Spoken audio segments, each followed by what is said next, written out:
Good morning, everybody. A very happy Yoga Day to all of us.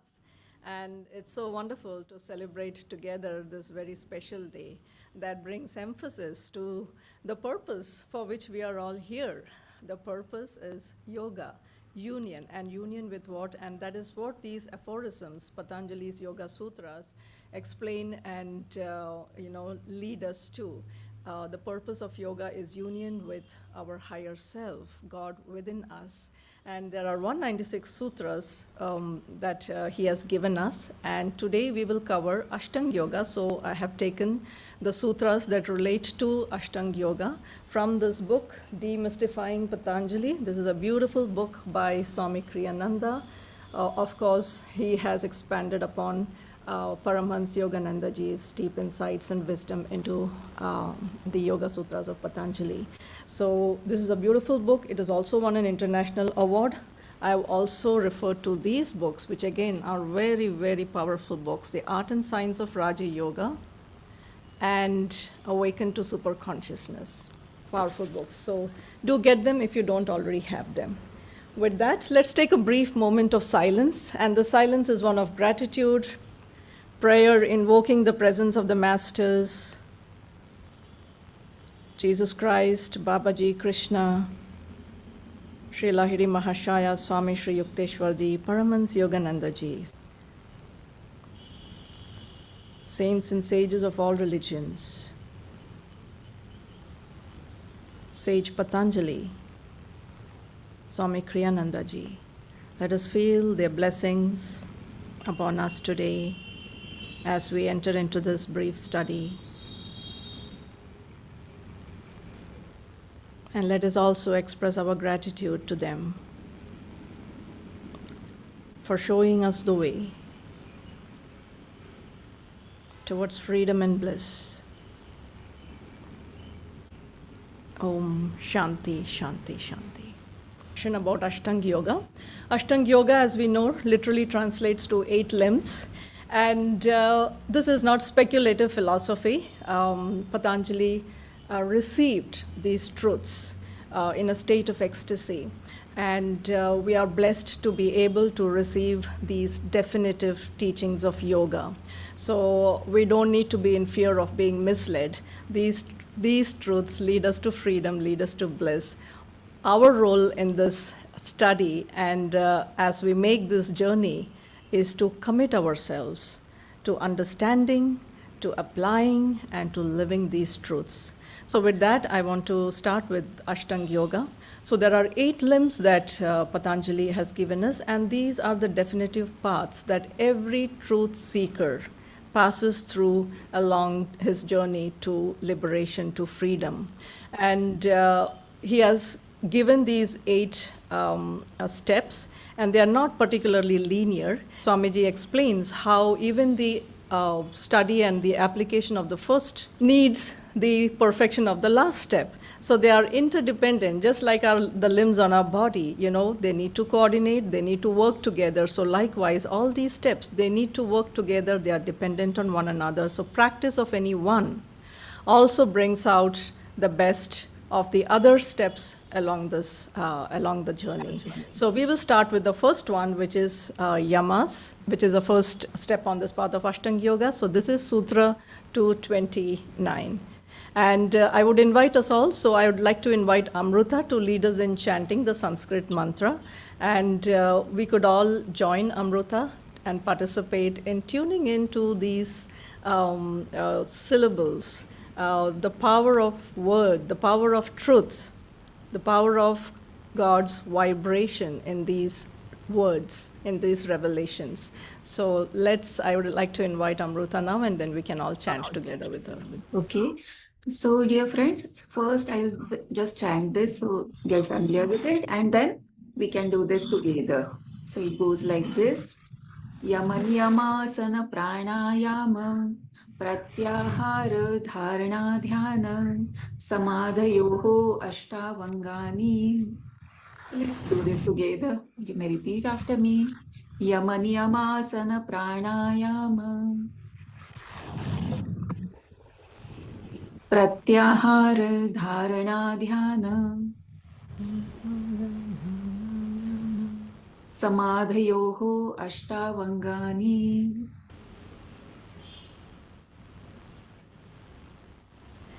This is 229, and I'll translate the English version of it. I'll mention the English version of it. The 8 limbs of yoga are 1. Yama, self-denial; 2. Niyama, observance; 3. Posture; 4. Withdrawal of the energy; 5. Interiorization of the mind; 6. Concentration; 7. Meditation; 8. Absorption. So we will start with yamas, and that is 230. And as we look through these steps, friends, let's also keep in mind these are directions towards freedom. So we are moving towards freedom, so don't be discouraged when we fall, when we fail, when we are struggling.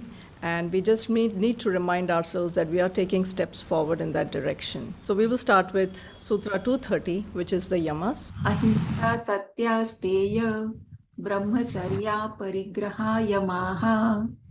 So let's chant this together. Ahimsa satya steya Ahimsa satya steyaha brahmacharya parigraha yamaha. brahmacharya parigraha yamaha. Okay, which says the yamas consist of non-harmfulness or harmlessness, non-deceit, truthfulness, non-covetousness, continence, and non-attachment.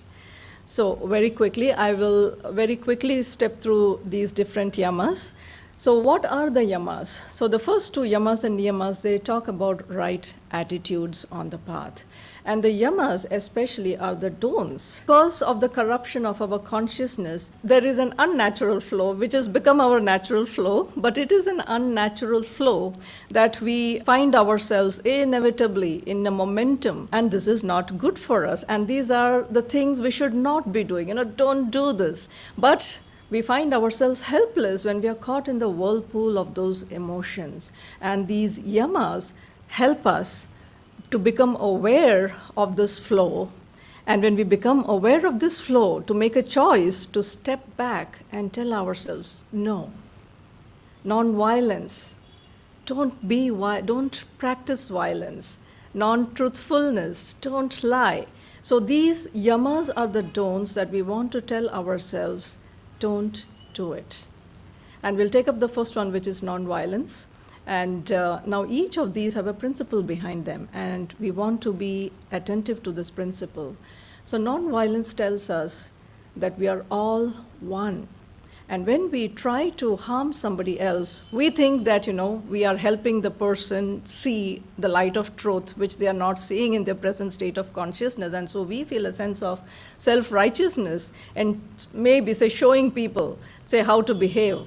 And whether it is to thought or action, yoga teachings are reminding us that we are all one. And when we think that teaching somebody the right way through an act of violence, the teachings are telling us you're doing it to yourself, that we are all one. We think we are separate, and that is the delusion of our senses, of the ego, that you and me are not connected, that your reality is not my reality, that we are separate. But we are also taught to know in yoga that this body, this form, which deludes us in the thick sand of appearances, we know that this is not the final frontier, that behind the body is energy, behind energy is thought, behind thought is consciousness, and we are all part of that one consciousness of spirit.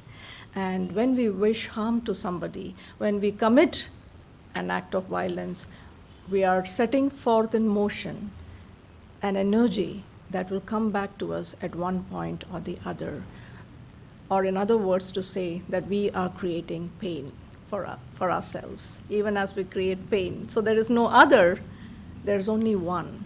So that's the principle this yama helps us to recognize. So how do we deal with situations when we naturally tend towards violence? We want to remind ourselves of this truth, and also Yogananda ji explains, and Swami Shri Yukteswar ji emphasized this world is not perfectly placed for a perfect practice of these yamas and niyamas, of the right attitude. So the right attitude is actually about how to be. It's not so much do these. It's about what is the consciousness behind your thought, behind your action. And that is important. When we are breathing, we are killing germs. When we are walking on the ground, we probably step on creatures. So a perfect practice is difficult, but the thought being, don't wish violence on somebody. And when we perfect this practice of non-violence, it is said that even when you're in the company of wild beasts, or when you are in violent settings, things become calm. And we know the beautiful story of Paramahansa Yogananda ji when he encountered a tiger. The tiger lost its ferocity. And likewise, there are many other incidents when people came to, Yogananda ji was blunt, and he would often upset established people in society. And once there were gunmen sent to kill him. And Master just looked at, Yogananda ji just looked into their eyes, and they simply couldn't hold the gun. It fell from their hands, and they told Master, what have you done to us? So the opposite, love, is the force with which to conquer violent attitudes within us. And when we perfect this practice, we experience and translate our environment into a loving, peaceful environment. So that is a practice of non-violence. Then the second yama, which is truthfulness, non-lying, is a practice of accepting what is. We often wish things were otherwise. Oh, I wish it was not raining. Oh, I wish this person didn't behave like that. Oh, I wish this didn't happen in my life. The practice of truthfulness is to understand that whatever is the right thing to happen in our lives. So to accept what is a practice of truthfulness. And we want to remember a very important point, that the practice of truth must be beneficial to you and to everyone. So if you find, for example, Swamiji mentions the story, if you're visiting somebody in a hospital and the person is not looking good, you don't want to say, oh, you're looking terrible. No, we want to affirm the light that is within the person. Oh, you're looking much better.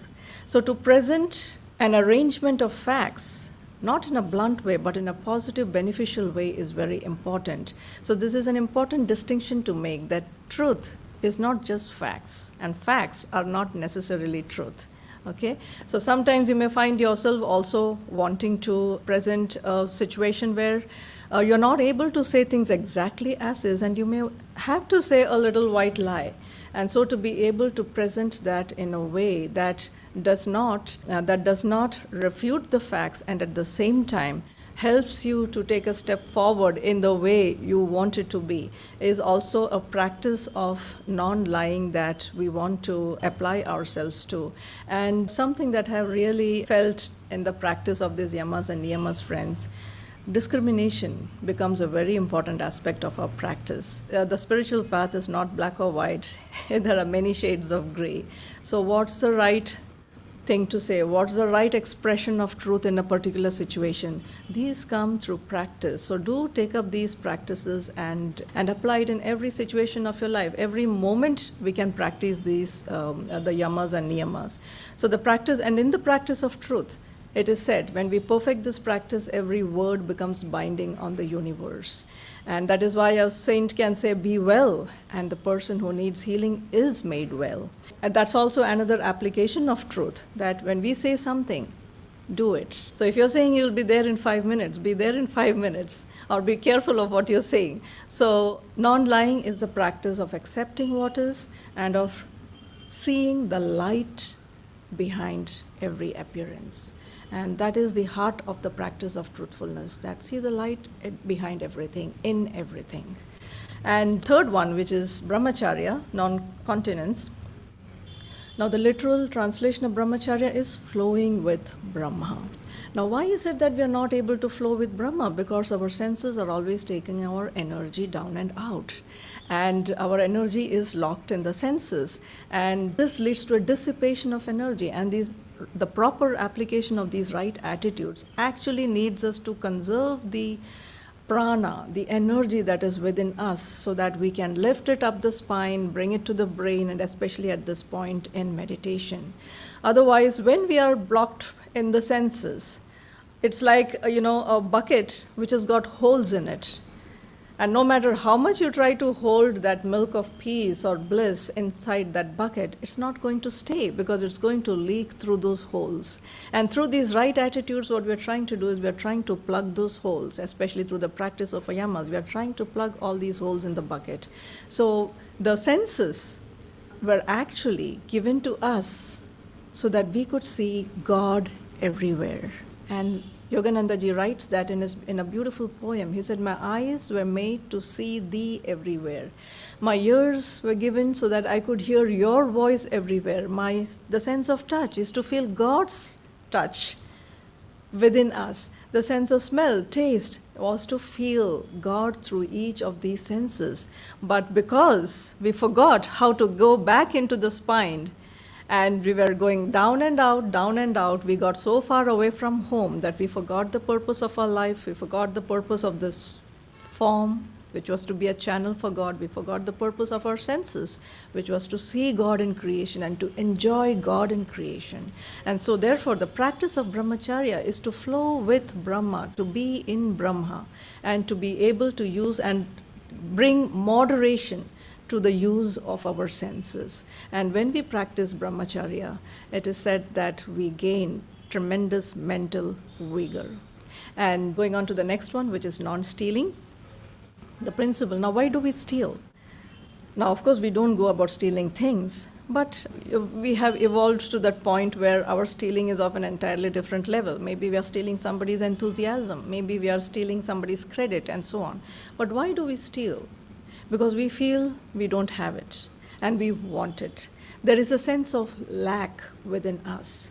And this is a principle behind the practice of non-stealing. It tells us you're already complete in yourself. And when we keep expressing that lack in our consciousness, we actually draw lack to ourselves. We draw poverty, and that poverty is in our consciousness. And then we are doing these unnatural things of coveting what belongs to somebody else. So enjoy what you own, but so often that is not enough for us. We see something beautiful in someone, with someone else. We see someone really climbing that ladder of prosperity, and we want that for ourselves. And we tell to ourselves, "Oh, I wish I had that. Oh, I wish I could. It was so easy for me," and so on and so forth. And the practice of non-stealing is to remind ourselves, I am complete in myself. Look within yourself and see what you need to change to open those doors of prosperity, to open those doors so that the consciousness of lack can be dissolved into the consciousness of abundance. So this is the practice of non-stealing, and it is said when we perfect this practice, if what is yours comes to you effortlessly. Non-attachment, which is the fifth yama. Now, why non-attachment? Why do we get attached to things? Because we think it is ours. We own it. But whereas the teachings of yoga say that, and Lahiri Mahashaya would emphasize this often, he would say, you belong to no one and no one belongs to you. How do we come into this world? How do we leave this world? Do we take anything with us? The houses that we own, the people that we think we own, our family, friends, relatives. Yoga teachings are telling us that's unnatural. That's not healthy. We really do not own anything. And what happens when we keep nurturing this sense of possessiveness, this sense of ownership, is that it brings us pain and suffering. Because with everything that we own, there is a natural expectation that begins to pollute the river, the flow of our consciousness. And then we end up in pain. So non-attachment reminds us that we really do not own anything. Nothing belongs to us. The breath, our very breath is not ours. So what right do we have to anything? We think I have created this, I have put so much energy into this, but where did that energy come from? Where did this form come from? We haven't created this form. So we see the truth that we really do not own anything. We really do not even create anything except through borrowed power and energy. So this is a practice of non-attachment, to relinquish that sense of ownership and possessiveness, and to bring the right attitude of stewardship. that this is given into our care. So it doesn't mean that we are suddenly going to become indifferent, that I am not attached to anything. No. Instead, the teachings counsel us to practice devoteship. Take care of what is given into your care. And that is the true practice of love. That is the true responsibility we bring to what we love, not attachment. And when we perfect this practice, the teachings say you remember your past lives. Now, why is that? Because what is the greatest attachment? It is to our own bodies. And we see and we feel that fear and face that fear when, during death. So when we relinquish attachment to this form, we are given to remember past lives. So that is a fruit that comes with the practice of non-attachment. Now we'll go on to the niyamas. For niyamas 231. So this sutra goes like Shaucha Santosha Tapaswadhyaya Ishvara Pranidhanani Niyamaha. Let's do this together. Shaucha Santosha Tapaswadhyaya Shaucha Tapasya Santosh Swadhyaya Ishvara Pranidhanani Niyamaha. Ishva Pranidhanani Niyamaya. Okay, thank you, Amrita. You say it so beautifully. So the English translation 232, the niyamas, observances, consist of purity, contentment, austerity, accepting but not causing pain, self-study, introspection, and openness to higher truths. So what are the niyamas? The niyamas, as the sutra says, are the observances. Compare it to a ball of gold. When it is in the mud for a long time, there is a covering of mud that obscures the gold. So the practice of the yamas is like you're clearing the mud around that ball until the ball of gold shines. Okay, now this ball of gold is shining. Now how do we keep this ball shining, like gold? So what do we observe? What are the practices that we want to anchor? What are the attitudes that we want to encourage in ourselves so that the gold of our soul shines clearly? So that is the niyamas, okay? So the first one, which is cleanliness, purity. The scriptures say, blessed are the pure in heart, for they shall see God.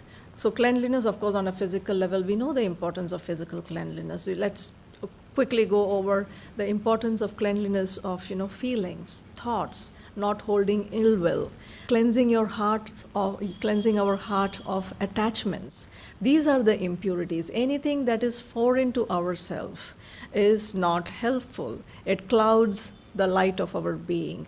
A very beautiful example that Swamiji gives is when soil is out in the garden, it's wonderful. It is nourishing to the plants. But when you bring it into your room, now of course that is dirt. Why? Because it's not meant to be there. It's not where it belongs.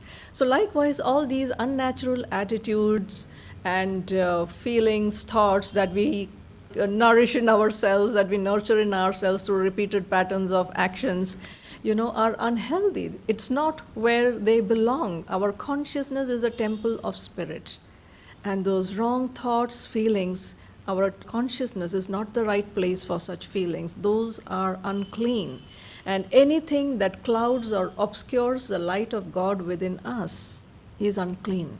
And the practice of cleanliness is to slowly strip away those layers of thoughts or feelings that cloud our consciousness. And the practice of cleanliness is such that its perfection makes us very happy in the enjoyment of our relationships and of one another, of this creation. We are very happy on communing on a higher plane. You don't need physical interactions to be, or engagements to help us enjoy these relationships. However, but we can commune and enjoy the presence of the soul in each and everything in creation through the perfect practice of cleanliness. Just the presence is uplifting and nourishing to one another. So that's the fruit that comes with the practice of cleanliness. Then contentment, which Gita calls the supreme virtue. What is the practice of contentment? Yogananda ji says it's streamlining the constant flow of energy that is flowing outward, to streamline that flow through painstaking deliberation, to flow inward, to draw that back into the spine and up the spine. This is the practice of contentment. Now, our understanding of contentment commonly is about, oh, when I reach this milestone, I'll be happy. Oh, when I attain this, I will be happy. We place outer conditions on our feeling or experience of contentment. But yoga teachings tell us that we are already complete. Now you see all these yamas and niyamas work with each other. So you work on one, everything, all the other yamas and niyamas are also supported and strengthened within us. So contentment is a practice and the knowing that we are already complete. We already have everything. That we don't need to reach out to some distant time and space to realize or experience fulfillment. Now, at the same time, so does that mean that, no matter whether, if the house is unclean or things are not working at my home, I'm content? No, it is not being indifferent. But contentment is a practice of deliberately choosing even-mindedness and cheerfulness in everything. So this is a wonderful practice and application of contentment. Yoganandaji said, be even-minded and cheerful at all times.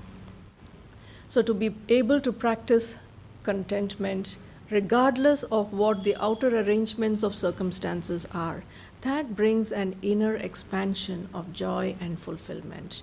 And Yoganandaji said those two words, painstaking deliberation, is needed to practice. Otherwise, the natural flow is down and out, and our search for contentment is in things outside of us. And the aspect of the practice of contentment is draw that energy inside you, draw that energy up the spine to experience contentment. And the fruit of the practice of contentment is that you feel the bliss in every atom in creation.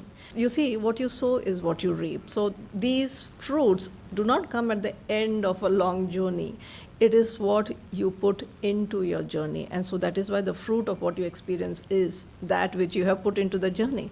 So bringing that joy into every moment, accepting what is, being happy, and expressing gratitude is a wonderful way to practice contentment. To look at all the blessings that we have in our life is a wonderful way to practice contentment. So every time you find yourself feeling that sense of lack, bring that energy back up, reflect on reflect on the fullness of life that you're already experiencing. And standing on that foundation, it is easier for us to practice contentment, especially when we feel that, no, I need that and then I'll be happy. Bring to your experience and recall to your mind. You see, one of the greatest diseases is forgetfulness. And part of the practice of each of these yamas and niyamas is to remind ourselves time and again that these are the right attitudes. Tapasya, austerity. Again, you'll see both now contentment, or rather, let me put it this way, austerity without the practice of contentment brings suppression. So what is tapasya? Again, the two words. You need to bring painstaking deliberation. And so it's not about maybe standing on one leg or, with your hands up. And in these times, some Yoganandaji would say, just accept what God brings you with even-mindedness and cheerfulness. That is tapasya. To be able to accept what is with a smile on our face is tapasya. And when we perfect the practice of tapasya, you can create universes and galaxies because the free will that is given to you, when united with divine will, brings forth that power in each one of us. That is the practice of tapasya. Then swadhyaya, self-study. What is the practice of self-study? It's not knowledge from books and scriptures. It is self-study of the higher self. Self-awareness. I want to put it especially in those two words, especially through the practice of intuition. The awareness, the insights that our intuition brings us give us the greatest window into self-awareness. So that at the end of every day, just reflecting, how did I do today? What was the quality of my mentor citizens? What was the nature? And to be able to very firmly, with tapasya, with contentment, accept what is and then take the next step. I'm going to work on this tomorrow. So that is swadhyaya. And when we perfect the practice of swadhyaya, we are able to commune with higher beings on a higher plane. Then the final niyam, which is devotion. Devotion is Ishwar Pranidhan, devotion to God, to the Supreme Being. It's not devotion to anything. We have a lot of devotion for many things in life, but here we are trying to channel all the energies within us to God and God alone. And that is what brings us true fulfillment and joy and happiness. And this, Sri Yukteswarji said, is the natural love of the heart. When we remove all these unnatural layers, when we peel away these layers, these sheaths of and unhealthy attitudes from our consciousness, the natural love of our heart begins to shine forth. And the nature of this love is unconditional friends. So a way to practice devotion is also, bring loyalty, bring commitment to everything, bring dedication. And whenever we find ourselves conditioned in our love, in our response to love, make it unconditional. It is a beautiful way of developing devotion. And of course, chanting is a wonderful way of opening the heart. So these are all beautiful tools that yoga gives us to open our heart and to express that natural love which flows upward, up in the spine, to this point, towards God. So that is the practice of devotion. And of course, when we practice devotion and when we perfect devotion, God himself, Yoganandaji said, God cannot resist the love that we offer him. And if you want God, you have to catch him in the net of your love. Those are exactly Yoganandaji's words. So we have God himself. God reveals himself to us when our devotion is expressed. So these are the yamas and niyamas, the right attitudes. The next three teach us to interiorize our awareness, our mind. So I'm going to invite Amrita to lead us into 246 asana. So this sutra goes like Sthira Sukham Asanam. Together. Sthira Sukham Asanam. Sthira Sukham Asanam. And the English translation, 246, asana, the third limb of Ashtanga Yoga, means to be seated in a firm, pleasant, and relaxed position. Now, where are all these steps leading us to? They are leading us to a greater awareness of subtler realities. And the purpose of asana is to help us to rise beyond and above body consciousness. Our consciousness is so tied to our body that that's all we are aware of all the time, that I am this body, that I am this form, and all the other self-definitions that accrue from this bondage make us who we are in our understanding. But these teachings and these steps are helping us one step at a time to rise higher and to dive deeper into subtler realities. So the perfect asana, which is posture, and the perfect practice of it helps us become aware of subtler realities, of inner energies within us. So Yoganandaji said, first thing, keeping a straight spine. Keeping a straight spine and keeping the body still and steady is very important. That's the right posture. And of course, as these teachings have gone through Kali Yuga, many corruptions came in, and the practice of Hatha Yoga actually came in through the understanding of asana. Now, yoga is very beneficial to help us attain asana, but it is not so much. Patanjali is telling us through each of these steps that these are stages, natural stages we enter into, and not particularly that do this practice or this practice. So it's not about Hatha Yoga. So often people think, in order to meditate, I have to perfect Hatha Yoga first. No. So this is about posture, and the posture is about how to keep the body still. And if you can keep it still, motionless for 3 hours, then they say you have attained perfect asana. So it's about how to keep the body still so that you can rise above the body, the consciousness of the body. So you can dump the body and let go of this and slowly release yourself from your bondage to this form. That is the purpose of asana. And there are 3 key words mentioned here: firm, pleasant, relaxed. How can you attain stillness? With firmness begins, you put out willpower, you resolve to stay still, and then that firmness then eventually must give way to deep inner relaxation. Without relaxation, the tension begins to build up into aches and pains. So the progressive relaxation in posture is important. So that means also, right attitudes, willingness, wanting to sit still, and not feeling the burden of sitting still. You see, so posture is not only about the physical aspect of it, the mental and spiritual aspect too. Spiritually, I want God. You want to have a strong desire for it, that you will do anything to go through it. So that desire, that love for that goal that you're seeking is what will take you into deeper and deeper relaxation. And Patanjali also says this reduces restlessness. If we can keep our body still, it helps us to reduce restlessness. And secondly, he says also visualize infinity. And Yogananda ji would say, when you sit for meditation, part of that practice of asana is also just visualize yourself in space, and visualize infinite space before, behind, above, underneath, and space entering your body dissolving in space. And what this does is it helps you attain posture, it helps you attain asana. Because what is your true posture? You are infinite. You are not just this body.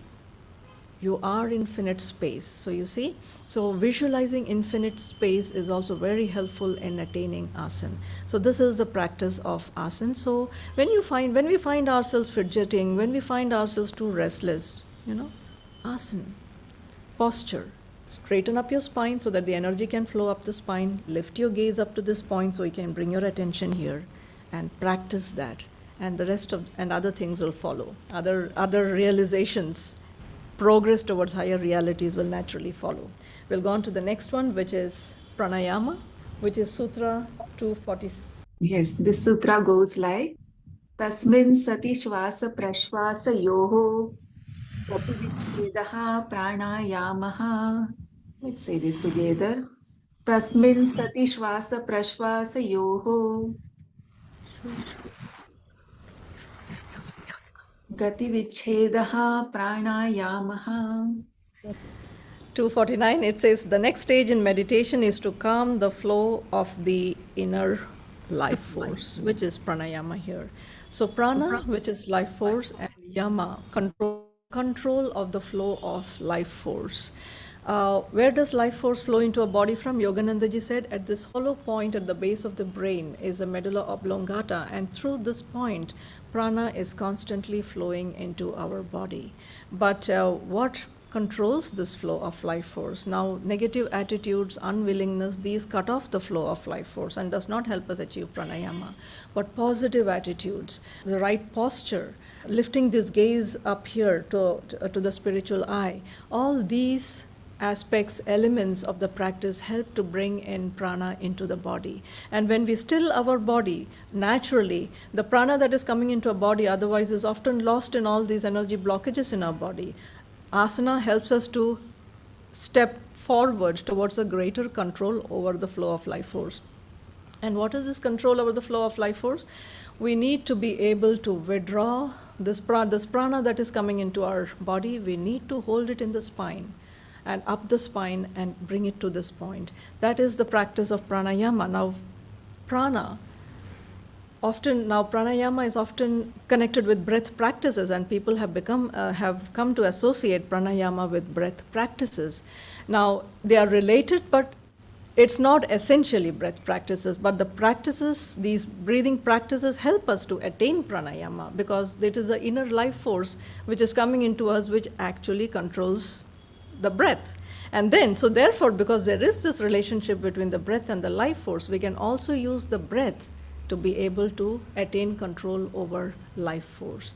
So yes, in a sense, pranayama means you use the tool of the breath to achieve that control, but it is much more than that, friends. And there are different ways of achieving control over this life force, and focusing on the inhalation, the exhalation, the counts.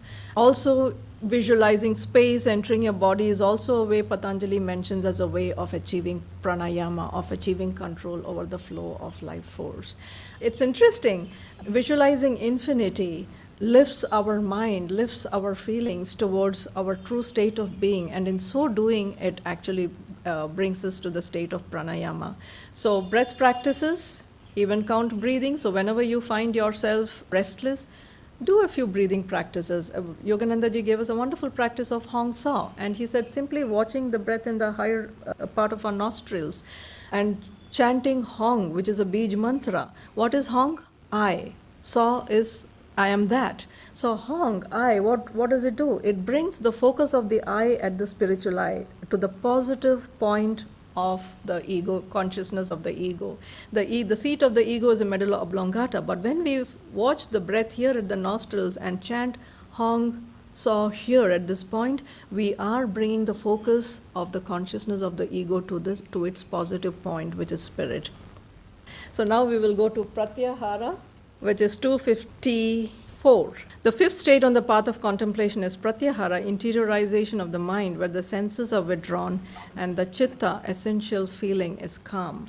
Pratyahara, now once you have attained control of pranay, the inner life force, we are now, what do we do with this life force? What do we do with this energy that we have withdrawn? We need to now calm the thoughts, interiorize this energy, hold it in the spine and at this point. Pratyahara, retreating into the self. And a practice of Pratyahara that we can do, when we are sitting in meditation, we are constantly buffeted by restlessness. So every time the thought comes, what do we do in the practice of Hongsa? Bring it back to your breath. The mind wanders, bring it back to the breath. This is the practice of Pratyahara. Every time you're drawn outside, you're withdrawing the energy. Every time the senses are calling out to you, you're withdrawing the energy into the spine. And you can do this practice even through the day. You're listening to wonderful music. Try to listen through it through the inner power of hearing. You're trying to taste food, you're enjoying food. Try to enjoy it at this point between the eyebrows. So interiorize your experience of everything in creation around you. So this is a beautiful daily practice of Pratyahara that we can bring into. Then when we sit in meditation, it's much more easier for us to go into the inner experience of the inner world.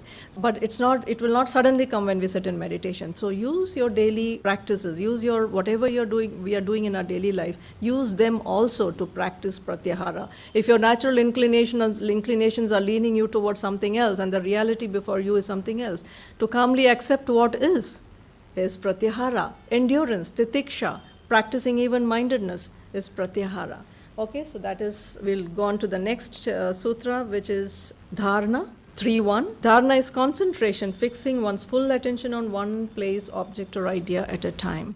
Now, as we begin to practice right attitudes, yamas, niyamas, pranayama, pratyahara, what happens? There is inner realities within us that begin to blossom, and we become aware of them. Now, when we become aware of them, what we want to do is you want to concentrate on these inner realities, and that is your way of diving deep. So concentration tells us, now let go of everything else, focus. You're seeing the light, focus on this inner light. And you want to remind yourself, I am this inner light. So dharana is releasing your energy from all the other things that are distracting you and bringing it to bear and focus on one thing at a time and doing one thing at a time. When you're outside meditation, in meditation, you become aware of the light as you do pranayama, pratyahara, asana, inner realities, you become aware of them. In dharana, you want to go deep in those inner realities. In dharana, but however, you're still, I am concentrating. So there are still you and the object. In the next sutra, which is dhyan, as concentration begins to mature, as you dive deep, you begin to become absorbed in that which you're concentrating on, and you naturally enter the state of dhyan, which is meditation. So and that is where true meditation begins. And what is meditation? It's complete absorption in that inner reality. And when this absorption matures, it comes to a point where the object, the observer, begins to fall away, and what is observed becomes the reality. So you're focusing on the light, and you start with, I am that light. And in dhyan, when the absorption is complete, you say, I am that light, and the light becomes you. And whatever we are concentrating and meditating on, we are getting absorbed in. So whatever we are absorbed in, we take on the qualities of that which we are concentrating and meditating on. So this is a very important thing to keep in mind. So we also want to bring our awareness to what is it that I'm concentrating, meditating on. But meditation is a state of total absorption. And then in samadhi, what happens is you're progressively entering into deeper and deeper states of oneness, which is the final sutra, which is of samadhi. when the subject and the object of his meditation become one, that is samadhi. And Yogananda ji shares with us two states of samadhi. One is sabhikalp samadhi, where in meditation you become one with God and you realize that I am that I am one in spirit. That is, but when you get out of meditation, you lose that awareness and you come back to the awareness of this body and also identification with it. So this is a wonderful but also dangerous state, because we can fall from the state if we are not careful of how we apply and channel that power which we just experienced. Nirvikalp Samadhi is when we attain freedom from the ego. When you come back into this form and you're not identified with it, you're free. And this is the state of Jivan Mukta. However, at this state, the yogi still has past lives to work out. But all of these stages, friends, to just close and summarize what we have just covered, all these stages, don't limit it only to meditation. This applies to everything we do. Projects you're focusing on at work. All of these stages, posture, controlling the flow of life force, interiorizing the mind, bringing focus, getting completely absorbed in what you're doing. And essentially, it is simply love the Lord your God with all your heart, with all your mind, with all your strength, and with all your soul. And that brings us to self-realization, to the awareness of who am I, that ye are gods. With that, I would like to close. Just take a gentle moment of inner silence, offering back our gratitude, our love to the Masters for explaining, revealing these scriptures, these deep insights to us. Om Shanti, Shanti, Shanti.